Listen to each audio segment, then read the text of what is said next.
Bem-vindos a mais um Expresso Israel. Eu sou Nita Efraim, estou como sempre com ela, Daniela Kresh, jornalista, correspondente do IB em Tel Aviv. Tudo bem com você, Dani? Tudo ótimo aqui. Bom, hoje, diferentemente das últimas semanas, a gente não vai falar principalmente sobre as manifestações, sobre as reações da sociedade civil israelense. A Dani escreveu um texto fantástico, um artigo que está no site do IB, chamado O Momento em que Tudo Mudou em Israel. E o nosso primeiro assunto é justamente esse, sobre o momento em que tudo mudou em Israel. Foi no dia do nosso último programa, mas bem mais tarde, quando aconteceu um atentado terrorista, e acho que é importante a gente falar sobre esse termo, um atentado terrorista que aconteceu em Jerusalém. 7 pessoas morreram, além do próprio terrorista que executou esse ato. Tudo muito agravado também pelo dia seguinte, quando uma criança de 13 anos tentou também matar um grupo de judeus, mas felizmente, nesse caso, ninguém morreu. Dani, como que isso tudo está repercutindo em Israel? Mudou, né, o foco da semana. Justamente, né? Como eu escrevi no artigo, se até agora, durante o mês de janeiro, estava se falando muito sobre as medidas do novo governo de extrema-direita do primeiro-ministro Benjamin Netanyahu, de repente, em poucos segundos, o foco mudou, voltou ao foco de segurança, né? Na verdade, uma coisa que os israelenses é o maior trauma, né, dos israelenses, que é a insegurança em relação ao conflito israelenses-palestinos, né, entre israelenses e palestinos, e isso voltou. O foco para esse conflito voltou, né, para a segurança interna de Israel voltou, e isso eu escrevi no meu artigo, de certa forma, dá um certo alívio para o governo, que estava tentando, de alguma forma, diminuir o número de manifestações, ou evitar mais manifestações contra a reforma jurídica que continua a ser elaborada não, continua a passar o processo para ser aprovado, talvez até o fim desse mês de fevereiro. Então, as manifestações ficaram em segundo plano, no momento em que houve esse atentado terrorista. Eu não sei que outra palavra poderia ser usada para isso, né? Um atentado terrorista de um árabe morador de Jerusalém Oriental, obviamente identificado como palestino, que matou 7 pessoas na frente de uma sinagoga na sexta-feira passada, né? E imediatamente o país todo voltou a pensar nesse conflito, né? E como eu falei, as manifestações ficaram um pouco em segundo plano, e até agora continuam, né? Quer dizer, passou uma semana, achou uma semana realmente muito voltada para essa questão da relacionamento com os palestinos, os atentados, a reação aos atentados, né? Esses 2 atentados, né? O de sexta que matou 7 pessoas, incluindo um menino de 14 anos, né? E o de sábado, que foi cometido por um menino de 13 anos, que a gente pensa as novas gerações envolvidas nesse conflito, que então, se crianças de 13 e 14 anos estão envolvidas nesse conflito dessa maneira, né? Um atira, o outro morre, né? Essas coisas, mas esses extremos, né? Que Essa é a esperança a gente pode síntese da ter? perpetuação da violência, né? Quando você tem Exatamente. crianças Que vítimas e esperança. crianças como os próprios executores desses atos, acho que é isso, essa é a síntese do quanto a gente não tem perspectiva do fim. E até, Dani, uma repercussão que me parece extremamente negativa é que depois que isso aconteceu, o Ben Gvir veio com esse papo de liberar armas, né? Como se isso fosse diminuir as tensões em vez de aumentar. E até a gente falou sobre isso nas redes do IB, eu li um comentário que eu achei muito oportuno. Claro, sempre vai ter gente defendendo o armamento, mas a pessoa dizia: bom, mas se em Jerusalém, com vários soldados armados por lá, ainda numa área periférica onde aconteceu esse atentado, não impediram que esse atentado acontecesse, por que armar a população impediria que esse atentado acontecesse? Bom, Então, aí eu tenho 2 coisas para falar em relação a isso. vai lá. A primeira coisa é que o fato de ter muitos soldados armados nas ruas, não só de Jerusalém, do país todo, não quer dizer que os soldados podem usar suas armas para qualquer coisa. Os soldados levam para casa as suas armas, os que são armados, né? Levam as armas para sua casa, mas eles têm as balas contadinhas, eles têm que manter as balas fora, né? O barril da arma, como é que chama isso? Eu nem sei o nome. Fora da arma, quer dizer, e é controlado. Se eles usarem a arma, eles têm que explicar depois para que não é assim fácil. Não é um soldado vai lá e pega a sua arma que está já armada, já está engatada e vai lá e mata em um segundo. Não existe E se isso em um Israel. soldado, né, tem que ter todo esse cuidado, quem dirá um civil? Não, pois é, mas especificamente soldados, que as pessoas têm um pouco dessa ideia de que Israel é um país altamente militarizado e altamente armado, né? Mas não é verdade, que isso é uma ilusão, tá? Existe realmente um exército com muitos jovens no exército, mas eles não andam armados, preparados para atacar e atirar pessoas no meio da rua. Não é assim, entendeu? Então, eu acho que essa questão aqui, inclusive, nem se pensa nisso quando se pensa em armamentos, não é o armamento dos soldados. Está fora dessa questão, essa equação nem entra. Essa questão dos armamentos dos soldados nem entra nessa equação de armar a população, né? Nesse caso, o que quis o Ben-Gvir e o Netanyahu, depois que aceitou essa ideia, quiseram dizer é que tem que armar a população civil. Vou explicar por quê. Aconteceu um caso específico durante a cobertura desse atentado na sexta-feira passada. O Ben-Gvir, Itamar Ben-Gvir, que é o ministro de Segurança Interna, um super extremista, de extrema-direita radical, não sei, né, que termo usar, radical ou extremo, mas ele é os dois. E então ele foi imediatamente ao local do atentado, como, aliás, ele faria também com qualquer outro atentado que ocorresse, mesmo se ele fosse ministro, né? Ele ficou famoso aqui em Israel justamente por isso, por chegar em locais de atentado e incitar a população contra os palestinos, contra tal, não sei o quê. Então, ele fez mais ou menos a mesma coisa, ele foi, mas dessa vez como ministro. E o que aconteceu foi que ele, no meio daquela emoção da hora, ele foi envolvido por pessoas, que obviamente é um bairro bem próximo à Cisjordânia, um bairro de classe mais baixa, digamos assim, um bairro que é muito apoiador, né, não só de Netanyahu como da direita, né? Quer dizer, então ele foi a um bairro que ele já foi bem aceito lá, esse bairro, e ele chega lá e, no meio do clamor da tristeza, do desespero, um idoso, um senhor idoso, na televisão, mostrando isso ao vivo, um senhor idoso chega para o Ben-Gvir e começa a chorar de emoção, e chorar e falar: eu não pude ajudar, eu não consegui ajudar, não consegui evitar o atentado, porque eu não tenho arma. Se eu tivesse armado, eu ia conseguir evitar o atentado. E o Ben-Gvir usou esse óbvio desespero e vontade do cara de dizer que ele queria muito ter evitado aquilo, mas que ele não tinha como evitar, como sua bandeira de que temos que armar todos os civis, entendeu? Quer dizer, na verdade, ele cinicamente sequestrou essa fala de uma pessoa desesperada, querendo que gostaria de ter ajudado, né, a evitar que os vizinhos dele fossem mortos, os vizinhos fossem mortos, e falou: viu só, a população toda quer ser armada, entendeu?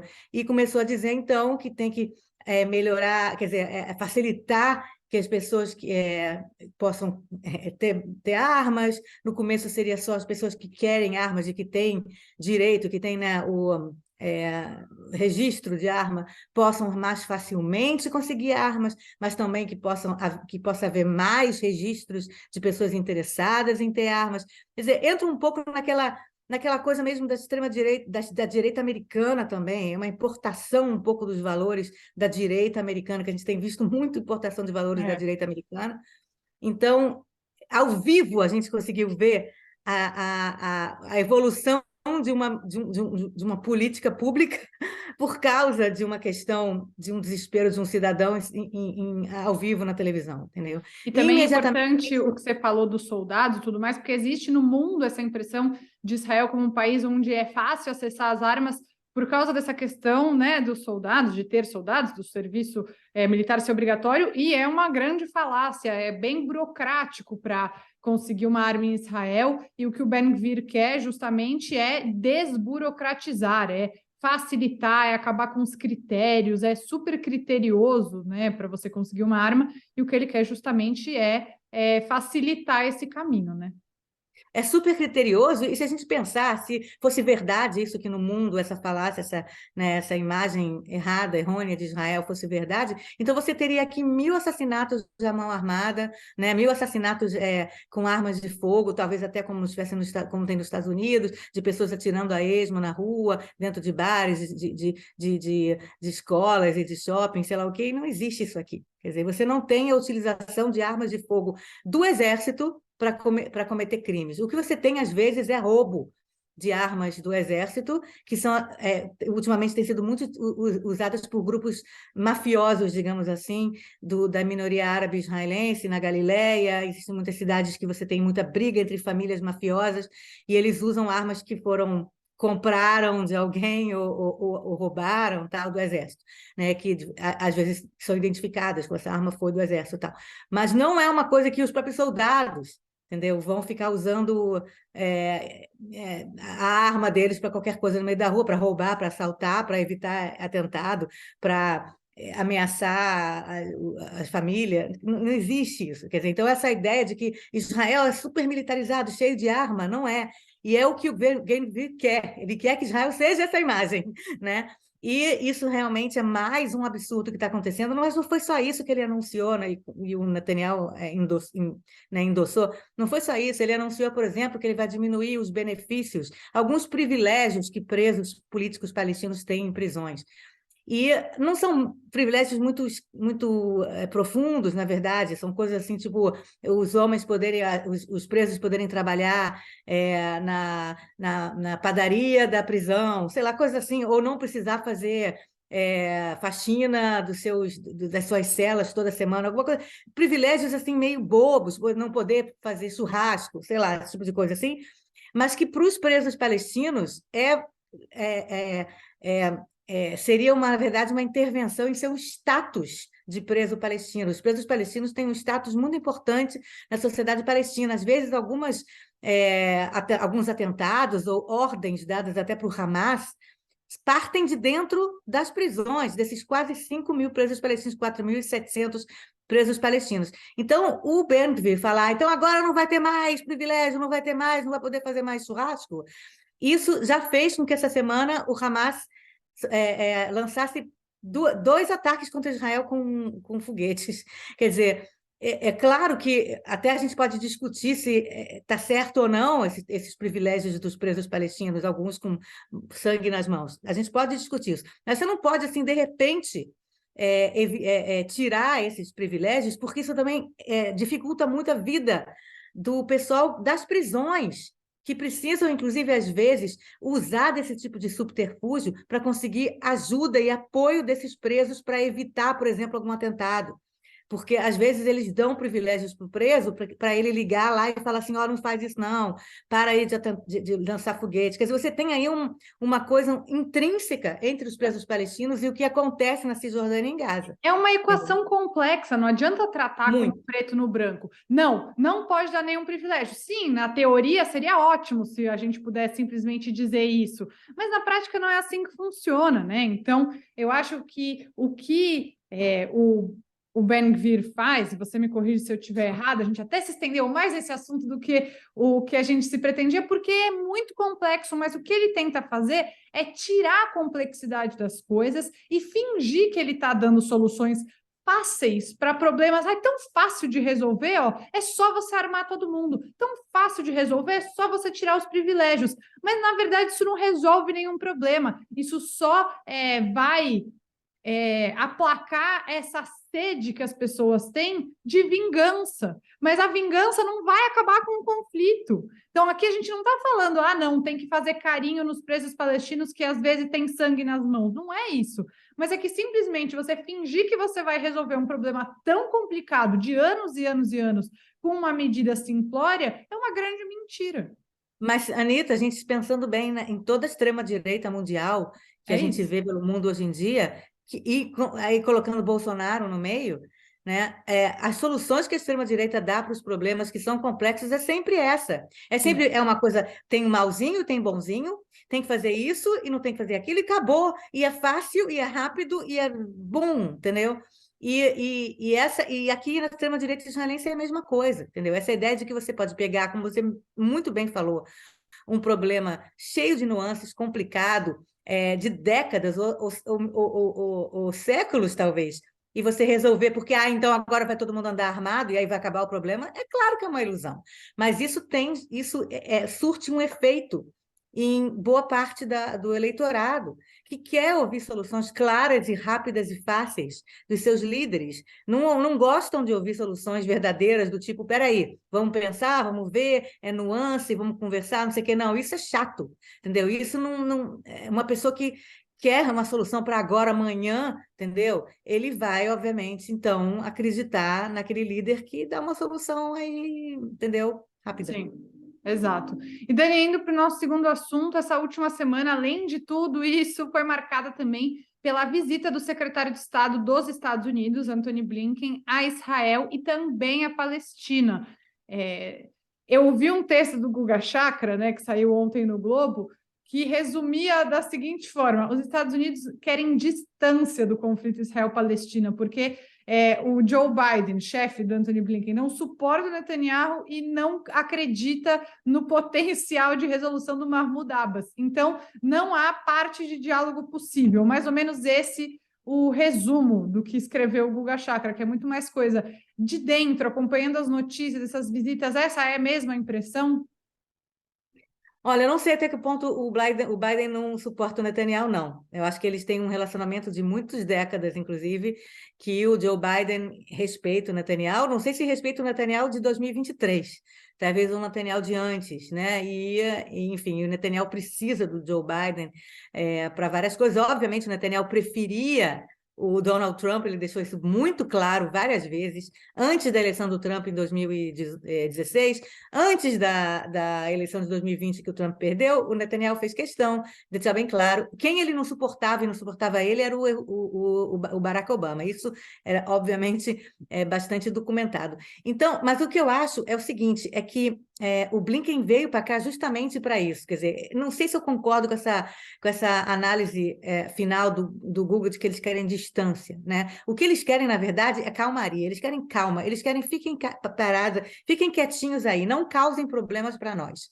Porque, obviamente, todos os países pensam primeiro no nível, né? No level 1, né, que é a sua questão interna. O Biden agora está cheios de problemas internamente, agora com aquela coisa dos documentos que foram encontrados, classificados na casa dele e outras coisas mais. Já começou a campanha eleitoral de 2024, quer dizer, tudo que o Biden não quer é um problema no Oriente Médio agora. Então, o Blinken veio para cá meio para colocar panos quentes.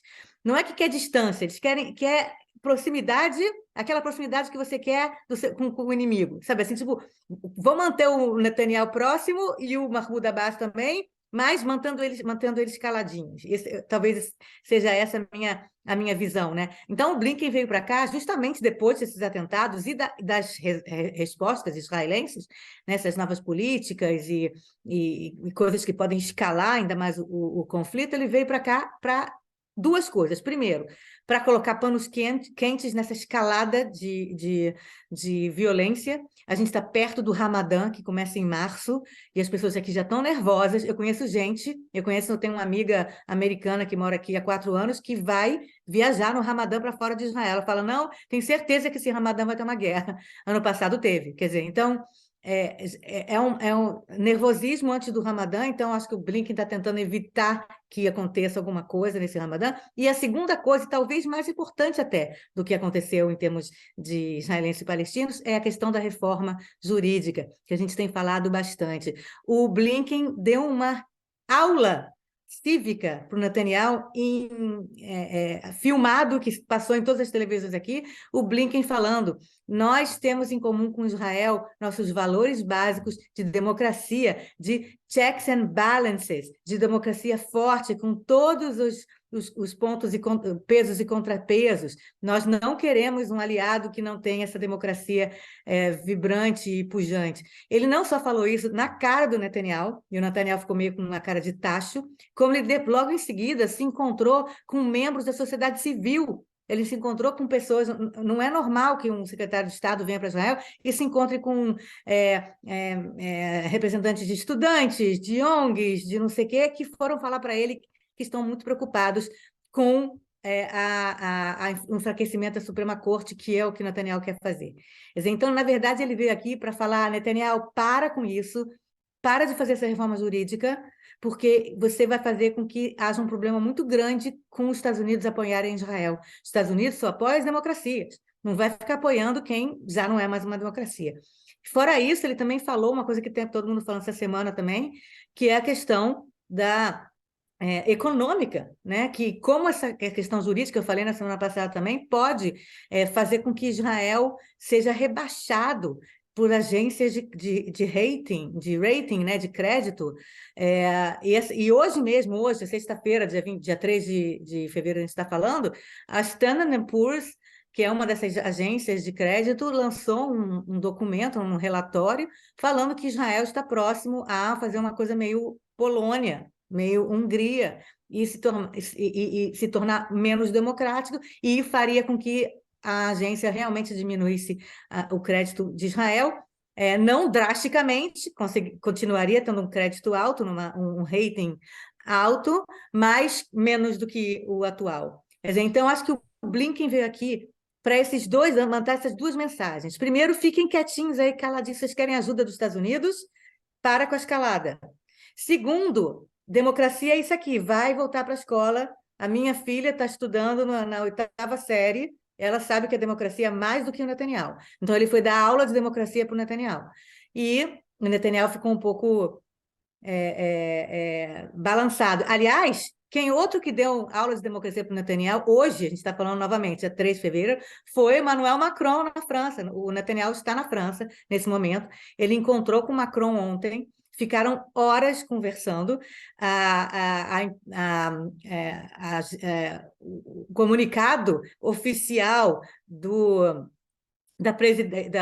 primeiro-ministro foi que eles conversaram, foi muito bem, falaram de Irã, e aí no Le Monde hoje saiu o que eles realmente falaram: democracia, questão com os palestinos, nada disso que o Netanyahu quer falar, né? E eles fingindo que eles não conversaram com isso. Mas parece que, segundo o Le Monde, o Macron falou para o Netanyahu: não estamos gostando nada dessa reforma jurídica, e se você quer continuar a estar no grupo dos países, né, ocidentais civilizados, é melhor você parar com isso. Muita gente está fazendo esse paralelo do Netanyahu com o Orbán, né? Sobre a aproximação ideológica, especialmente com o Orbán, pelo menos que eu tenho visto. O Orbán e o Erdogan da Turquia também. Ah, tá, os dois mesmo. E o que eu também queria recomendar, aproveitar, a gente traduziu no IB, está no nosso site, uma carta que 3 autores israelenses escreveram, incluindo Yossi Alevi, fazendo um apelo à diáspora, especialmente, na verdade, aos norte-americanos, por essa pressão para que não deixem que haja o prosseguimento, né, sabendo da relevância da comunidade judaica norte-americana, que não deixem ir em frente essa reforma jurídica. Então, também faz a gente pensar, né, no papel da diáspora, porque é lógico que Israel e os cidadãos israelenses vão ficar, assim, mais voltados para a questão do terrorismo, porque isso mobiliza as pessoas de uma forma irracional até. Mas a diáspora também tem esse papel de voltar a discutir isso. Bom, Dani, por fim, conta para a gente rapidinho também aí, falando um pouco também dessa reforma jurídica, das manifestações, um escândalo sexual de um líder dessas manifestações acabou vindo à tona, o que, óbvio, o problema é que ele tenha cometido, né, esse ato que você vai explicar para a gente, que é um crime, no caso, mas aí enfraquece um pouco, né, as lideranças dessas manifestações como consequência. Conta para a gente. Pois é, né? Infelizmente, você tem... não é um bom momento, né? Que você tem um dos líderes principais né? Que é dessas manifestações. Eu estava vendo assim, acho que teve naquela manifestação que teve 100 mil pessoas, mais de 100 mil pessoas em Tel Aviv, um dos principais oradores da manifestação foi esse presidente, né, da Ordem dos Advogados de Israel, chamado Avi Himi, tá? E ele falando palavras muito contundentes, eu achei até contundentes demais, eu achei uma coisa meio assim, até bem ousada as palavras dele, mas ele falando que Netanyahu e não sei o quê, tem que parar com a reforma jurídica, e o que eles querem é acabar com Israel e destruir, tá, não sei o quê. Eu achei bastante contundente, mas enfim, ele realmente era uma das pessoas que estava mais discursando e falando e propagando as manifestações contra a reforma jurídica. E aí, por coincidência, aí vou deixar para a imaginação dos nossos ouvintes, se foi coincidência ou não, de repente agora surgiu uma reclamação, né?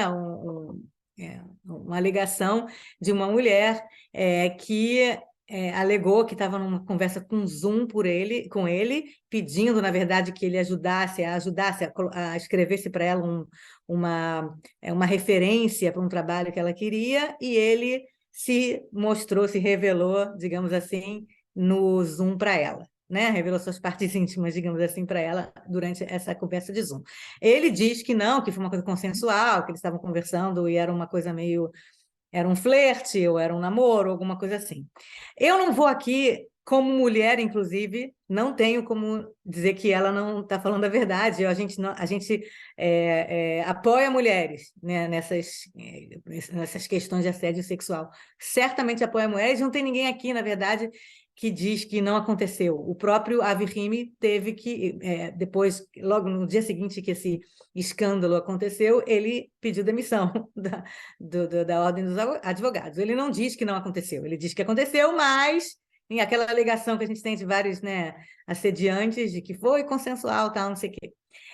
Agora, a pergunta é se esse momento que essa alegação, esse foi um caso que aconteceu há alguns anos atrás, se essa alegação ocorrer justamente agora, tem alguma coisa de política ou não. O próprio Avi Himi diz que tem. Ele falou, imediatamente ele falou, isso é porque os meus inimigos, por eu ser a favor, contra essa reforma jurídica e tá, né, levantando a bandeira da democracia, eles estão fazendo isso comigo. Enfim, tudo pode ser verdade aqui, né? Quer dizer, pode ter sido coincidência, quer dizer, pode não ter sido coincidência, mas isso não quer dizer que ele realmente não fez o que ele fez, né? E não é a primeira vez que você tem um presidente da Ordem dos Advogados julgado por questões morais. O presidente anterior, F. Navé, também foi julgado ele tinha uma amante e ele saiu de Israel para viajar com essa amante, e ele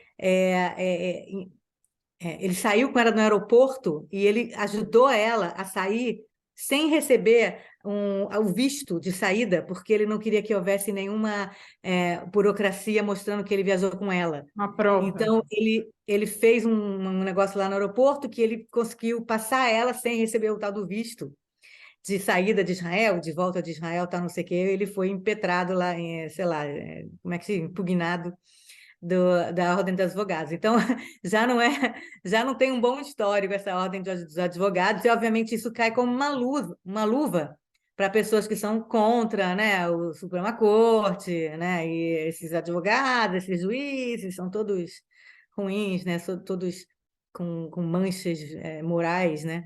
Então, realmente não pegou nem um pouco bem, e obviamente as pessoas que continuam a levar adiante as manifestações contra o sistema jurídico tentam se afastar disso, dizer, olha, não tem nada a ver, o fato de que ele fez uma coisa errada não quer dizer que as manifestações contra a reforma jurídica devem terminar, obviamente que não.